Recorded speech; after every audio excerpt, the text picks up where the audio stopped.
आपल्या आजूबाजूला खूप निगेटिव्ह लोक पण असतात, मग ते आपल्याला कधी कधी निगेटिव्ह एनर्जी देतात, मग आपण न कळत त्यांना निगेटिव्ह एनर्जी देतो, मग आपल्या त्यांच्यात काहीच फरक राहत नाही.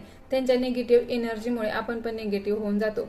पण आपल्याला ठरवायचे स्वतःला की समोरच्याने कितीही निगेटिव्ह एनर्जी दिली तरी मी माझा रिमोट कंट्रोल त्याच्या हातात नाही देणार. मग ते कोणीही असू शकतं, तुमचं जवळचं कोणी किंवा दूरचं कोणी.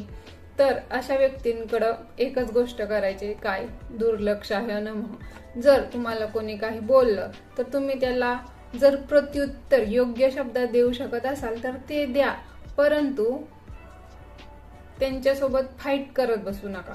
एक तर तुम्ही त्याला व्यक्त करा तुमचं जे काही मनात आहे ते पण सौम्य स्वरूपात, किंवा मग फ्रीज मोडमध्ये जा. फ्रीज मोडमध्ये म्हणजे पूर्णपणे दुर्लक्ष करा.